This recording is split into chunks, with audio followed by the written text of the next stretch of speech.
नमो नमो दर्शकों, कैसे हैं आप सब। बहुत बहुत स्वागत है आपका आपके अपने YouTube चैनल रीति रिवाज विजेता में। दर्शकों, आप सोच रहे होंगे कि आज मैं विजेता का जो हाल है वो थोड़ा ऑकवर्ड सा दिख रहा है उसका जोग्राफिया। एक्चुअली मेरे को टाइफाइड होके रखा हुआ है, तो इसकी वजह से थोड़ा सा तबीयत डाउन चल रही है मेरी। तो लेकिन अभी जो हमारा त्यौहार आ रहा है उसके बारे में आपको जानकारी देना मैंने ज़रूरी समझा, इसलिए मैंने वीडियो शेयर कर रही हूँ आपको, जो कि धागे का व्रत है। जैसा कि मैंने आपको पिछले वीडियो में बताया था दूबड़ी साते के बारे में, तो दूबड़ी साते वाले दिन हमारे दो धागे बंधे थे, एक 8 तार वाला, एक 16 तार वाला, जो कि 16वें दिन खुलता है। तो जो कि कल खुलेगा 9 सितंबर 2020 को, जो कि धागे हमारे बंधे थे 25 अगस्त 2020 को। तो हमारा कल धागे का व्रत है। तो धागे का व्रत कैसे रखना है, उसकी पूरी कहानी, बायना क्या किस चीज़ का निकालते होते हैं, इसकी पूरी जानकारी मैं आज आपको शेयर करने वाली हूँ। वीडियो पूरा अंत तक ज़रूर देखिएगा। मेरी शक्ल ना पसंद आए कोई बात नहीं, आप वॉइस सुन सकते हैं। फ्रेंड्स, जो धागे का जो व्रत है उसमें सुबह स्नान आदि से निवृत्त होके, मतलब सिर वगैरह धो के, ये पितृपक्ष में पड़ता है जो ये व्रत है, जो कि पुत्र प्राप्ति हेतु और पुत्र की लंबी उम्र हेतु किया जाता है जो ये व्रत है। इस व्रत को सुबह आप स्नान आदि से निवृत्त हो जाइए, उसके बाद में निराहार रहकर ये व्रत किया जाता है। आप जहाँ पे भी आपने दूबड़ी की पूजा की थी, अगर आपने वहाँ पे दूबड़ी माता का चित्र बना के पूजा की थी, तो आप वहीं बैठ के ये पूजा कर सकते हैं। वहीं पे आपको कहानी सुननी है, तो इसके लिए आप अपना वहाँ पे जो कहानी सुनते समय जो आपको चाहिए रहेगा वो आप एक कटोरी में चीनी ले लीजिए, कुछ दक्षिणा ले लीजिए और एक लोटे में पानी ले लीजिए। तब आपने ये कथा सुननी है। और कथा सुनने के बाद, कथा मैं आपको बताऊंगी, कथा सुनने के बाद में फिर आपने बायना निकालना है। जो बायना आप निकालोगे, बायने में 16 चीज़ें, भी ये 16वें दिन व्रत खुलता है और इस जो धागा खुलता है वो भी 16 तार और 8 तार का आपने बनाया था। तो इस दिन जो बायना निकालते हैं वो भी 16 चीज़ों से निकालते हैं। तो वो आप जैसे बनाना चाहें, अगर आपके यहाँ पे मीठे पूड़े वगैरह बनाते हैं तो आप 16 वो बना लीजिए, 16 गुलगुले बना लीजिए। अगर जैसे अब मेरी है, जैसे हिम्मत नहीं है बिल्कुल भी कुछ कर मतलब बनाने की, तो जैसे मैं बिस्किट ले लूँगी, 16 बिस्किट से बायना निकाल दूँगी। तो बायने की थाली में आप उसके अकॉर्डिंगली आप कुछ भी रख सकते हैं, मीठा जो भी आप रखना चाहें, बिस्किट भी जैसे मैंने आपको बताया रख सकते हैं। उसमें थोड़ी हल्दी रख लीजिए, थोड़ी सी दूब रख लीजिए और उसमें रुपए रख लीजिए। और जैसे मैंने आपको कई बार पहले बताया कि पल्ला करके बायना निकाल करके सासू जी को दे दीजिए। उसके बाद में आपने धागा खुलवाना है अपना। धागा ब्राह्मणी को बुला के भी खुलवा सकते हो, कोई पंडिताइन वगैरह आ जाए आपके घर पे, वो खोल देती है धागा और अपने साथ ही ले जाती है और उनको दक्षिणा दे देते हैं। और जो हमने कहानी कहते समय जो चीनी वगैरह रखी थी वो सब भी हम उनको दे देते हैं और दक्षिणा भी देते हैं। अगर कोई आपके आसपास में पंडिताइन नहीं रहते होते हैं तो आप किसी कन्या से भी खुलवा सकते हैं, घर की कन्या से भी खुलवा सकते हैं, कोई आपत्ति नहीं है। और फिर बाद में वो जो धागे हैं वो आप मंदिर में भिजवा दीजिए। और जो आपने कहानी कहते सुनते समय जो आपने रखी थी चीनी वगैरह और पैसे वैसे, वो भी आप भिजवा सकते हैं, फ्रूट वगैरह साथ में रख के दे दीजिए। तो इस तरीके से होता है व्रत। और जो इसका पारायण होता है वो रात को तारे देख करके हम लोग करते हैं। और उसमें जैसे नॉर्मल खाना बनता है आपका, जैसे अपने पूरी आलू की सब्ज़ी वगैरह सब बना सकते हो आप।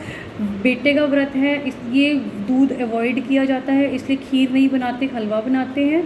और इसमें आप जो मतलब सात्विक खाना होता है तो इसलिए प्याज लहसुन का इस्तेमाल नहीं करते। तो इस तरीके से खाना बना करके और हलवे पूरी के ऊपर थोड़ा हलवा रख करके अर्घ देते समय जो चंद्रमा को थोड़ा सा उनको चढ़ाते हैं वहाँ पे और फिर अर्घ देते हैं। तो इस तरीके से होता है, बाद में फिर खाना खाते हैं। तो ये जो पूरा जो विधि विधान होता है वो इस तरीके से होता है। और मैं आपको बताना भूल गई कि जब कहानी सुनते हैं तो कहानी सुनते समय भी थोड़े से जो चीनी के दाने होते हैं और जो दूब होती है वो जो अपने हाथ में लेके हम सुन रहे होते हैं वो अपने पल्ले पे बांध लेते हैं। और वो जब शाम को अर्घ देते हैं वो भी चंद्रमा को चढ़ाते हैं। तो इस तरीके से पूजा होती है। अब मैं आपको कथा बताती हूँ इसकी। दोस्तों जो इसकी धागे के व्रत में जो कथा है, जो मैंने आपको दूबड़ी का जो व्रत में बताई थी, आप वो भी सुन सकते हो। वो मैं डिस्क्रिप्शन बॉक्स में शेयर कर दूंगी। और कथा सुनने के बाद में आप गणेश जी की कोई भी कहानी ज़रूर सुने, उसका भी मैं जो लिंक है वो शेयर कर दूंगी वहाँ पे। लेकिन एक और प्रचलित पौराणिक कथा है जो मैं आपको बता रही हूँ, जो कि धागे के व्रत वाले दिन हम लोग सुनते हैं। एक राजा होता है, उसके वहाँ उसकी नगरी में जितनी वो कुछ औरतें होती हैं जो जोड़ पर पे जो जिस दिन धागे का व्रत होता है वहाँ पे पूजा कर रही होती हैं। और वहाँ पे पूजा करते समय वो देखता है कि उन सब के पास में ना पीले धागे होते हैं। पहले क्या होता था कि जब दूबड़ी माता की जो पूजा है वो जोड़ पे की जाती थी, तो वो धागे भी ना अपने वहीं किक्कर वगैरह पेड़ वेड़ के ऊपर में बांध के आ जाती थी, और 16वें दिन वहीं पूजा करके उनको खोलती होती थी। तो वो सबके पास धागे देखते हैं, और फिर वो जो राजा होता है वो पूछ लेता है कि ये धागे बहुत सुंदर हैं, इनका ये कि आप किस चीज़ की पूजा कर रहे हो, ये क्या, और ये इसका क्या विधि विधान है। तब एक औरत वहाँ पे बताती है कि हम अपने पुत्र जो की दीर्घ आयु के लिए पूजा कर रहे हैं, और पुत्र प्राप्ति के लिए भी ये पूजा की जाती है, जो ये धागे बंधे हुए हैं। और तो वो कहता है कि मेरी रानी के भी कोई पुत्र नहीं है। तो कहता है कि आप ये धागा ले जाओ, और ये धागा अपनी रानी के आप हाथ पे बांध देना, 9वें महीने उसको संतान प्राप्ति हो जाएगी। राजा ले जाता है धागा, जो कच्चे सूत का धागा पीला धागा होता है वो लेके जाता है वहाँ पे, रानी को देता है कि ये धागा बांध ले, और इससे 9वें महीने हमें पुत्र प्राप्ति होगी। रानी सोचती है कि कच्चे सूत के धागा बांधने से क्या पुत्र प्राप्ति होगी, इससे बढ़िया तो मैं सोने का धागा बांध लेती हूँ। तो वो सोने का पीला धागा बांध लेती है, और वो जो कच्चे सूत का धागा है उसे ऐसे ही कूड़े में फेंक देती है। जब वहाँ पे जो उनके घर में जो वहाँ पे महल में काम करने वाली आती है वो आई, और जब वो सफाई करती है वो देखती है वो धागा, कहती है पीला पीला धागा है, बहुत सुंदर लग रहा है। तो वो धागा ले लेती है। उसके भी कोई पुत्र या बच्चा नहीं होता है, संतान नहीं होती है, और वो धागा वो अपने हाथ पे बांध लेती है और घर चले जाती है। 9वें महीने उसके संतान हो जाती है। ऐसे ही फिर अगली साल दोबारा से धागे का व्रत आता होता है, सारी औरतें वहाँ पे पूजा कर रही होती है। तो राजा बोलता है कि मेरी जो धागा आप लोगों ने दिया था, रानी ने वो धागा बांधा, लेकिन हमारे तो कोई संतान प्राप्ति नहीं हुई। तब वहाँ पे फिर जो काम वाली जो लेके गई थी धागा, उसकी सास बोलती है कि राजा जी, हमने जो आपको धागा यहाँ से दिया था बांधने के लिए कच्चे सूत का, वो तो आपकी रानी ने गिरा दिया था, और उसने तो सोने का धागा बांधा हुआ है। तो सोने के धागे से आपको कहाँ से पुत्र प्राप्ति होगी, वो तो कच्चे सूत की दूबड़ी माता की सतपथा से ही संतान प्राप्ति हो सकती थी, जो कि उन्होंने फेंक दिया, और मेरी बहू ने बांधा तो उसको 9वें महीने पुत्र हुआ। तो वो कहता है अच्छा। तो वो बड़ा दुखी होता है। फिर वो कहता है कि अब मैं क्या करूं। तो कहता है एक धागा मुझे और दे दो। कहता है कि हम अब देंगे, फिर आपकी रानी तो फिर नहीं बांधेगी, कहीं नहीं ज़रूर बांधेगी, मेरे को दे दो। धागा लेके राजा फिर जाता है, फिर रानी से बोलता है कि तुमने वो सोने का धागा बांधा था, इसके लिए वो कच्चे सूत का धागा गिरा दिया था, इसलिए हमें पुत्र प्राप्ति नहीं हुई। तो तुम ये धागा, अब जो कच्चे सूत का धागा ये बांध लो और इसको धारण करो। जो रानी है पूरी प्रतिष्ठा से उसको धागे को धारण करती है, और 9वें महीने जो रानी होती है उसको भी पुत्र प्राप्ति होती है। तो जो राजा है वो पूरे नगर में ढिंडोरा पिटवा देता है कि जो भी माताएं बहनें हैं वो दूबड़ी साते के दिन ये कच्चे सूत के धागे बनाएं, उनको पीला रंगें और उनको बांधें, और फिर 16वें दिन धागे का व्रत करें, जिससे बच्चे की लंबी आयु हो। जब से यह व्रत किया जाने लगा है तो दोस्तों, पहली आई किसी को ना आई हो, पिछली आई सबको आई हो। जैसे राजा का घर भर दिया, ऐसे हर बहन बेटी के घर की गोद हरी भरी रहे।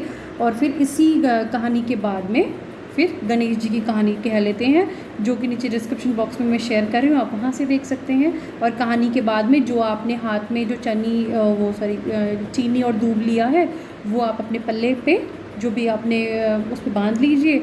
जब आप शाम को अर्घ देंगी तब आप उसको वहाँ पे उसको पूजा में वो उनको चढ़ाइए। और फिर आप क्या कहते हैं, अर्घ दीजिए। नहीं, सबसे पहले आप जो आपने हलवा बनाया है, आप वो हलवे का प्रसाद चढ़ाइए पूरी पे रख करके, अर्घ दीजिए। और जो आपने पल्ले पे बांध रखी हैं जो चीनी और दूध, फिर उनको चढ़ा के चंद्रमा से अपने पुत्र की दीर्घायु की कामना कीजिए। तो और फिर बाद में अपनी सास का आप आशीर्वाद ले लीजिए। तो इस तरीके से ये पूरा व्रत संपन्न होता है। और अगर आप जैसे वैसे ये व्रत बिना कुछ खाए पिए किया जाता है, लेकिन अगर आप नहीं रह सकते हैं तो आप जैसे फ्रूट्स वगैरह ले सकते हो। दूध पीना तो वर्जित होता है, तो आप उसमें चाय वगैरह ले सकते हो। तो इस तरीके से ये व्रत किया जाता है। तो दोस्तों, अगर आपको ये मेरा वीडियो अच्छा लगा हो तो लाइक कीजिएगा, शेयर कीजिएगा, जो भी हमारी जितनी भी माता बहनें इस व्रत को रखने वाली है, ताकि सभी को इसकी जानकारी मिल सके। नमो नमः।